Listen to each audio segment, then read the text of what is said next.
নমস্কার বন্ধুরা, আমি পায়েল আর আপনারা শুনছেন পিএমজি অডিও। এখন আমি আপনাদের পড়ে শোনাচ্ছি হেমেন্দ্র কুমার রায়ের লেখা গল্প কুসুম। এই গল্পটি পরবর্তীকালে ইচ্ছে করলে আপনারা বারবণিতাদের গল্প প্লেলিস্ট থেকে শুনতে পারবেন। গল্পটি শুনতে আপনাদের কেমন লাগলো নিচে অবশ্যই কমেন্ট করে জানাবেন।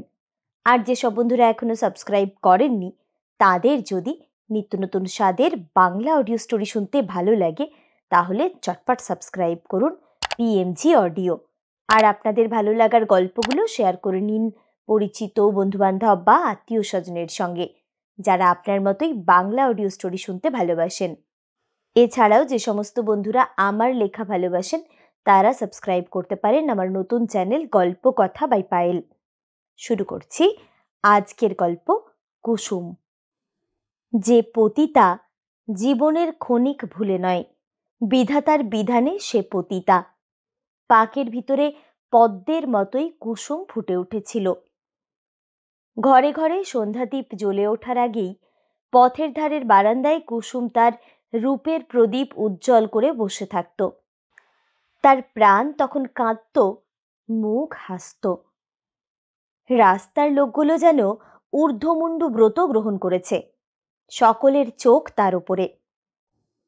তাদের সেই নিষ্ঠুর ক্ষুধিত ও ঘৃণিত দৃষ্টির মাঝে কুসুম বিশ্বের নারী জাতির প্রতি মৌন ধিক্কারকে ফুটে উঠতে দেখতে পেত। রাস্তায় গাড়ির ওপর গাড়ি ছুটছে, এক একটা গাড়ির খড়খড়ি কপাট সব তোলা, কিন্তু কুসুম দেখত খড়খড়ির ফাঁকে ফাঁকে কুললক্ষ্মীদের কৌতূহলী দৃষ্টি বাইরের মুক্ত আলোর দিকে একাগ্র হয়ে আছে। সেই দৃষ্টি কুসুমের ওপর পড়লেই সচকিত হয়ে উঠত। কুসুমের মনে হতো সে পবিত্র নয়নের নির্মল দৃষ্টি যেন বিদ্যুৎ অগ্নির মতো তার দেহ মনকে ঝলসিয়ে দিয়ে যাচ্ছে। মরমে মরে কুসুম বারান্দার রেলিংয়ে মাথা রেখে বসে থাকত। দেহের ভেতর থেকে তার নারী প্রাণ যেন কেঁদে কেঁদে বলতো, এ রূপের প্রদীপ নিভিয়ে দাও, কঙ্কালের বাঁধন খুলে দাও। বারান্দা থেকে কুসুম সেদিন উৎকণ্ঠিত হয়ে দেখল ট্রাম গাড়ি থেকে নামতে গিয়ে এক ভদ্রলোক পা ফসকিয়ে রাস্তার উপরে পড়ে গেলেন। গাড়ি শুদ্ধ লোক হাঁ হাঁ করে উঠল, কিন্তু গাড়ি না থামিয়ে চালক আরো জোরে গাড়ি চালিয়ে দিল। পাথরে মাথা ঠুকে বৃদ্ধ একেবারে অজ্ঞান হয়ে গেলেন। তার চারপাশে ক্রমেই লোক জড়ো হতে লাগলো। একজন বলল, ওহে, মাথা দিয়ে রক্ত পড়ছে যে। আরেকজন বলল, মরে যায়নি তো। আরেকজন বলল, হুম। আর একজন বলল, মরেনি, কিন্তু মরতে কতক্ষণ, চলো চলো, এখনই পুলিশ টুলিশ এসে পড়বে আর সাক্ষী মেনে থানায় ধরে নিয়ে যাবে। বারান্দার উপরে ঝুঁকে পড়ে আকুল চোখে কুসুম দেখল সবাই গোলমালি করছে, বৃদ্ধকে সাহায্য করা কারুর ইচ্ছে নয়। কুসুম আর স্থির থাকতে পারল না, তাড়াতাড়ি উপর থেকে নেমে আসলো। ভিড় ঠেলে সে ভেতরে গেল। অচেতন বৃদ্ধের দিকে একবার চেয়ে কুসুম বলল, আপনারা একে দয়া করে আমার ঘরে তুলে দিয়ে আসবেন, নইলে ইনি মারা যাবেন।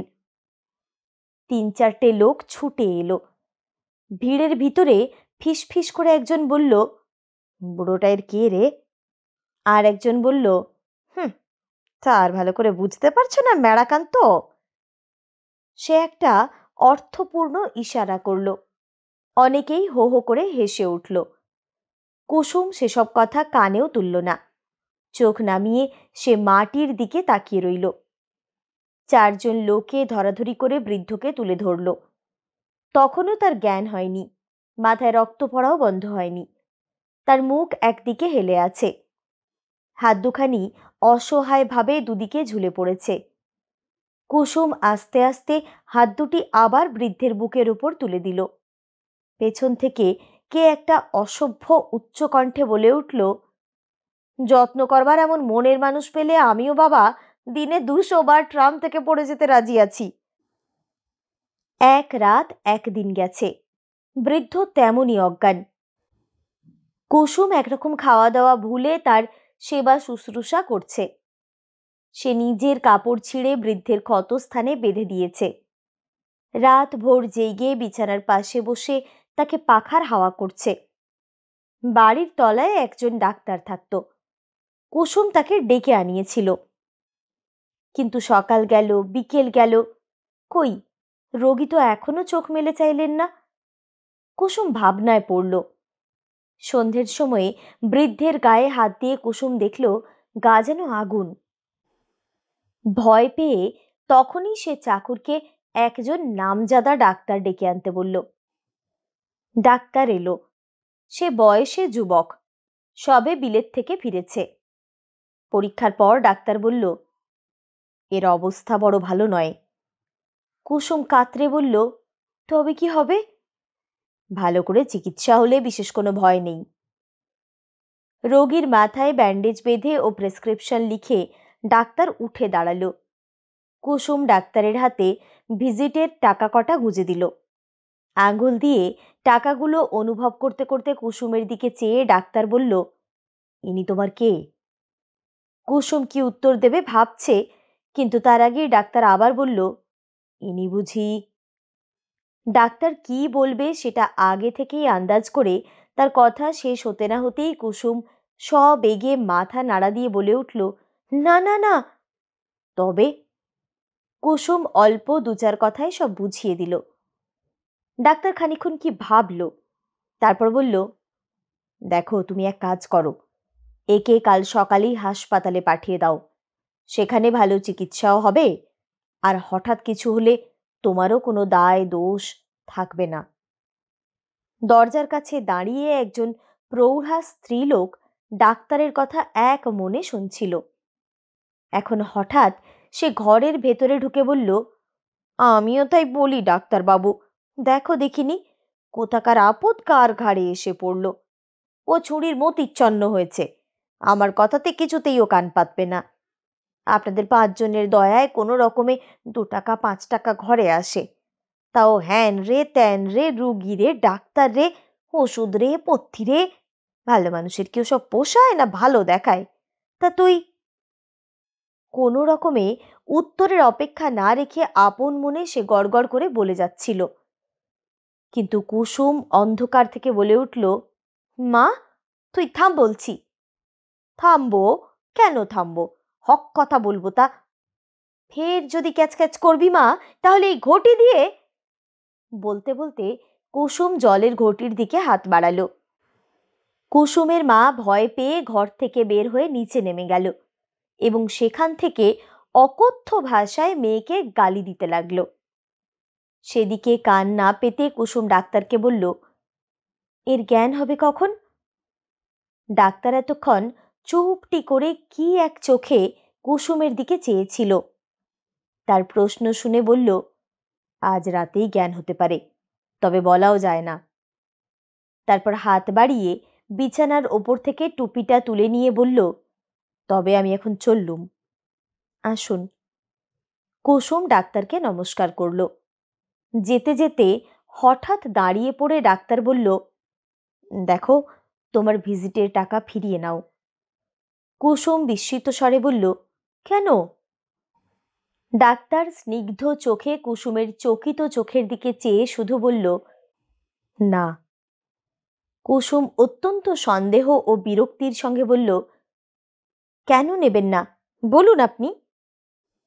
কুসুমের মনের ভাব বুঝে ডাক্তার মুখ টিপে হাসল। তারপর হাতের টাকাগুলো ঝনঝন শব্দে বিছানার উপর ছুঁড়ে দিয়ে জুতো মশমশ করতে করতে তাড়াতাড়ি চলে গেল। কুসুম খানিকটা ঘাড় হেঁট করে দাঁড়িয়ে রইল। আপন মনে অস্ফুট ও দুঃখিত কণ্ঠে বলল, এমন পোড়া মন নিয়েই সংসারে এসেছি যে সাধকেও সন্দেহ হয়। অনেক রাতে রোগীর জ্ঞান হলো। পাশ ফিরে থেমে থেমে তিনি বললেন, বুক জ্বলে যাচ্ছে, একটু জল। পাখার বাতাস করতে করতে তখন কুসুমের সবে একটু তন্দ্রা এসেছে। রোগীর গলা শুনে ধড়মড় করে সে উঠে বসল। তাড়াতাড়ি কুঁজো থেকে একটা কাঁচের গ্লাসে জল গড়িয়ে সে রোগীর মুখের কাছে ধরল। জল খেয়ে রোগী আরাম পেলেন। কুসুম তার গরম কপালে নিজের ঠান্ডা হাত দুখানি আলতোভাবে বুলিয়ে দিতে লাগলো। ওহ, বুক জ্বলে যাচ্ছে, বুক জ্বলে যাচ্ছে। কুসুম তখনই রোগীর বুকে হাত বুলিয়ে দিতে লাগলো। তিনি আহ বলে চোখ বুজলেন। কিছুক্ষণ পরে তার আবার তেষ্টা পেল। কুসুম আবার জল দিল। রোগী খানিকক্ষণ ঝিমন্ত দৃষ্টিতে চেয়ে রইল। তারপর একবার জড়িত গলায় বলল, কে? মা সুধা? মুখ ফিরিয়ে কুসুম বলল, না না, আমি পোড়া কপালি। রোগী চোখ বন্ধ করে নিজে নিজে বললেন, এত রাত অবধি জেগে আছিস মা? মা! কি সে কথা, কি সে সুর! কুসুমের সারা বুক ভরে উঠল। খাটের ওপর মাথা রেখে সে এক মনে সেই সুর নিজের মনের মধ্যে উল্টিয়ে পাল্টিয়ে শুনতে লাগল। তার মনে হলো সে যেন এই বিপন্ন বৃদ্ধের নিজের মেয়ে। বাবা যে কেমন, কুসুম তো এ কথা কখনো জানে না। আজ যেন তারই একটা অজানা আনন্দের আভাস তার প্রাণে জেগে উঠল। হঠাৎ দরজার বাইরে থেকে কড়া নাড়ল কেউ। কেউ ডাকল, কুসুম! কুসুম শুনেও শুনল না। সে তখনও বুঝি মা ডাক শুনছে। কুসুম! ও আমার কুসুম কলি! কুসুম চুপ। ও কুসুম, শুনছ? সঙ্গে সঙ্গে আগন্তুক বাজখাই গলায় একটা গান ধরে বসল। সে তো গান নয়, যেন ষাঁড়ের ডাক। এবারে কুসুমের মনে ভারী ভয় হলো, রোগী যদি শুনতে পান। হঠাৎ গান থেমে গেল। ওগো কুসুম, ও কিন্তু কথা শেষ হতে না হতে হঠাৎ নীরবে দরজাটা খুলে গেল এবং বিদ্যুতের মতো বাইরে মুখ বাড়িয়ে নিচু অথচ তীব্র স্বরে কুসুম বলল, ফের যদি কুসুম কুসুম করবে তাহলে ঝাঁটা মেরে বিষ ছেড়ে দেব, বেরো এখান থেকে। যেমন সহসা দরজাটা খুলেছিল তেমনি সহসা আবার বন্ধ হয়ে গেল। পরদিন সন্ধেবেলা কুসুম জানলার কাছে একলা বসেছিল। আজ সকালে রোগীর জ্বর হঠাৎ বেড়ে উঠতে কুসুম ভয় পেয়ে অনিচ্ছে সত্ত্বেও রোগীকে হাসপাতালে পাঠিয়ে দিয়েছে। না দিয়ে আর উপায় কি? নিজের জীবনের মলিনতা কুসুমকে সবসময় কাতর করে রাখত। এই মলিনতার ভেতরে থেকেও সে যে একটা ভালো কাজ করতে পেরেছে, এটা ভেবেও তার মন সন্তোষ ও পুলকে ভরে উঠছিল।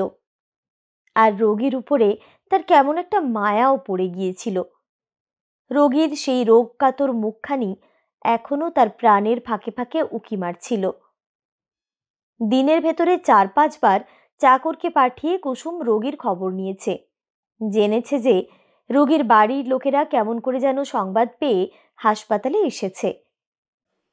3-4 দিন পরে শুনল রোগীর জ্বর বন্ধ হয়েছে। কাল তিনি নিজের বাড়িতে ফিরবেন। একটা স্বস্তির নিঃশ্বাস ফেলে কুসুম ভগবানকে ধন্যবাদ দিল। ঠিক করল আজই সে একবার রোগীকে দেখতে যাবে। হাসপাতালের সামনে এসে কুসুম গাড়ি থেকে নামল। ফুলদার রেশমি চাদরখানি মাথার উপর টেনে দিয়ে চাকরের সঙ্গে চলল। চাকর তাকে রোগীর ঘর চিনিয়ে দিল। আস্তে আস্তে দরজা ঠেলে কুসুম ভেতরে ঢুকল। একটা বালিশে ঠেস দিয়ে বৃদ্ধ বসে আছেন। পাশে একটি যুবক ও একটি বয়স্কা রমণী। বৃদ্ধ কি কথা বলছিলেন। হঠাৎ কুসুমকে ঢুকতে দেখে কথা বলতে বলতে থেমে গেলেন। কুসুম সংকুচিতভাবে এগিয়ে গিয়ে বৃদ্ধের পায়ে মাথা ছুঁইয়ে ভক্তিমতী কন্যার মতো প্রণাম করল। কুসুমের দিকে চেয়ে বিস্মিত বৃদ্ধ বললেন, কে গা তুমি? কুসুম মৃদু স্বরে বলল, আমাকে চিনতে পারছেন না বাবা? ভালো করে কুসুমের মুখ দেখতে দেখতে বৃদ্ধ বললেন, চিনি চিনি করছি বটে, বোধহয় বোধহয় অসুখের সময় তোমাকে কোথাও দেখেছি, তাই নয় কি? কুসুম ঘাড় নেড়ে জানালো, হ্যাঁ। বসো বসো, মনে পড়ছে। তুমি কি আমার পায়ে হাত বুলিয়ে দিয়েছিলে, আমাকে জল খেতে দিয়েছিলে? ট্রাম থেকে পড়ে গেলে পর আপনাকে আমি আমার ঘরে তুলে নিয়ে গিয়েছিলাম। আপনি তারপর আমার বাড়িতে দৌড়াচ্ছিলেন। তারপর আপনার জ্বর বেড়ে ওঠাতে আমি ভয় পেয়ে আপনাকে এখানে পাঠিয়ে দিই। আপনি ভালো আছেন শুনে একবার দেখে যেতে এসেছি। বৃদ্ধ মুখ নিচু করে কি ভাবতে লাগলেন। তারপর কুসুমের পা থেকে মাথা পর্যন্ত একবার খড়ো চোখে দেখে নিয়ে চিন্তিতভাবে বললেন, তোমার ঘরে তোমার হাতে আমি জল খেয়েছি? বলো কি? হ্যাঁ? বৃদ্ধের ভাব দেখে কুসুম একেবারে থ হয়ে গেল। তীব্র স্বরে বৃদ্ধ বললেন, হ্যাঁ হ্যাঁ, আর মনে পড়ছে, তুমি আমাকে দুধ আর সাবুও খেতে দিয়েছিলে।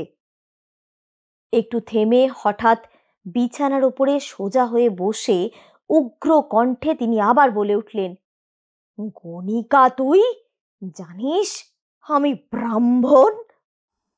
কুসুমের মাথা হেঁট হয়ে গেল। আমার জাত মেরেছিস, তার চেয়ে আমি মরে গেলাম না কেন, আমি মরে গেলাম না কেন, আমি মরে গেলাম না কেন? পাপিষ্ঠা, আবার কি করতে এখানে এসেছিস তুই? কুসুম কিচ্ছু বলতে পারল না, আড়ষ্ট ও জড়সড় হয়ে দাঁড়িয়ে রইল। বৃদ্ধ কর্কশ্বরে বললেন, কথা বল, বল, কি চাস তুই? বকশিস? বকশিস? বকশিস? কুসুমকে ঠিক যেন কি একটা ধাক্কা মারল। গর্বিতভাবে হঠাৎ মাথা তুলে দৃঢ় স্বরে সে বলল, হ্যাঁ। বালিশের তলা থেকে একটা 10 টাকার নোট বের করে বৃদ্ধ অবজ্ঞা ভরে কুসুমের দিকে ছুঁড়ে ফেলে দিলেন। নোটটা কুসুমের গায়ে লেগে মাটিতে পড়ে গেল। কুসুম হেঁট হয়ে নোটটা তুলে নিল। তারপর কোনো দিকে না তাকিয়ে নিচু মুখে দৃঢ় পায়ে ঘর ছেড়ে চলে গেল। কুসুম রাস্তায় এসে দাঁড়াল। একটা খোঁড়া ভিখারি হাত পেতে বলল, মা, কিছু ভিক্ষে দাও মা। কুসুম খুব তাড়াতাড়ি নোটখানা ভিখারির হাতে গুজে দিল। ভিখারি প্রথমটা হতভম্ব হয়ে গেল। তারপর কুসুমের পায়ের তলায় পড়ে গদগদ কণ্ঠে বলল, জয় হোক রাজা মা, জয় হোক। কিন্তু সেই জয়ধ্বনি কুসুমের কানে ঢুকল না। বধির হয়ে সে রৌদ্রদীপ্ত আকাশের অনন্ত নীলিমার দিকে চাইল। হায়, তার চোখের জল! অন্ধ চোখে বিশ্ব আজ অন্ধকার, অন্ধকার।